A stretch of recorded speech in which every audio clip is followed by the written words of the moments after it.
تو آئیے آج گفتگو کا آغاز جنوبی ایشیا میں ایک کافی تشویشناک امکان سے کرتے ہیں۔ یہ نیوکلیئر تصادم کے خطرے کی بات ہے اور یہ کوئی آپ سمجھیں دور کی کوڑی نہیں بلکہ حال ہی میں اس پر بات ہوئی ہے۔ ہمارے پاس آج جنوبی ایشیا اور مسئلہ کشمیر پر کچھ اہم مواد ہے، خاص طور پر chairman joint chief of staff committee general Shamshad Mirza کا موقف۔ یہ انہوں نے پیش کیا تھا سنگاپور میں، وہ جو 22 شنگریلا ڈائیلاگ 2025 ہوئی، اہم سیکیورٹی فورم ہے۔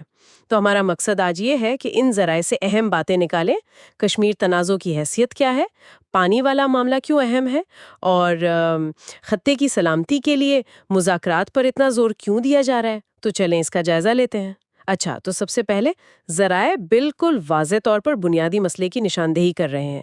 جنرل مرزا کے مطابق پاکستان اور بھارت کے درمیان جو کشیدگی ہے اس کی اصل جڑ وہ مسئلہ کشمیر ہی ہے۔ جی بالکل، اور یہاں ایک دلچسپ بات یہ ہے کہ ماخذ میں اس مسئلے کے حل کو صرف ضروری نہیں کہا گیا بلکہ اسے ناگزیر قرار دیا ہے۔ یہ لفظ مطلب کافی وزن رکھتا ہے۔ ناگزیر، یعنی اس کے بغیر چارہ نہیں؟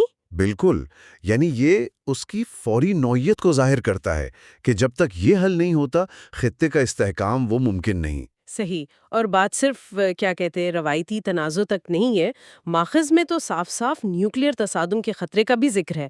یہ تو واقعی بہت سنجیدہ انتباہ ہے۔ بہت سنجیدہ، اور اہم بات یہ ہے دیکھیں کہ ماخذ اس تباہ کن خطرے کو جوڑ رہا ہے براہ راست کشمیر کے مسئلے سے۔ اچھا، یعنی ان کا نقطہ نظر یہ ہے کہ جب تک یہ بنیادی وجہ، یہ جڑ موجود ہے، تب تک یہ بڑا خطرہ بھی وہ منڈلاتا رہے گا، ایک تلوار کی طرح۔ یعنی کاز اینڈ ایفیکٹ تعلق بتایا جا رہا ہے۔ جی بالکل، واضح طور پر۔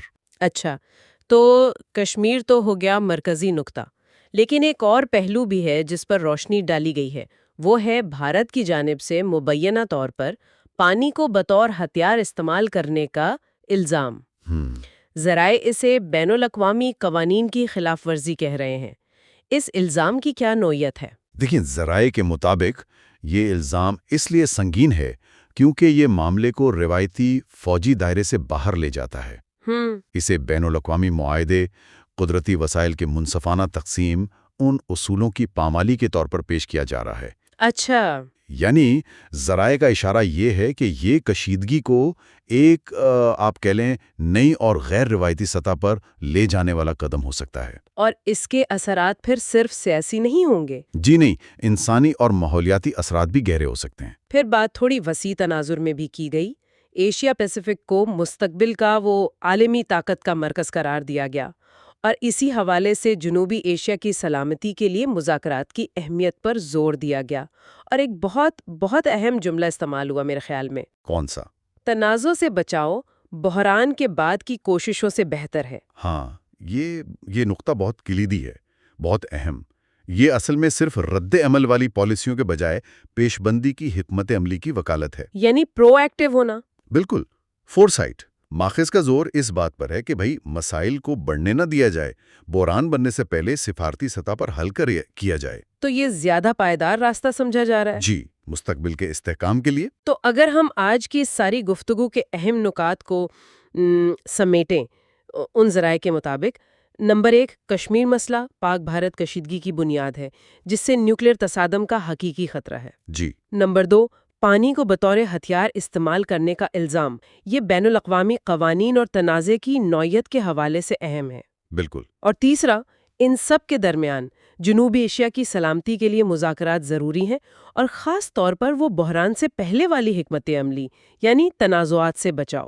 جی ہاں، اسے کلیدی حیثیت دی گئی ہے، اور یہیں سے دیکھیں غور و فکر کے لیے ایک اہم سوال بھی ابھرتا ہے۔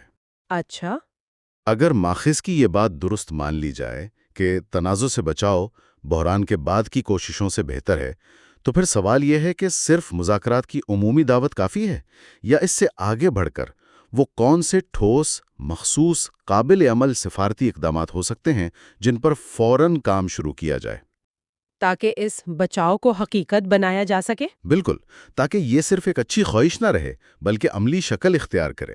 یہ وہ سوال ہے جو یہ مواد ہمارے سامنے چھوڑ جاتا ہے۔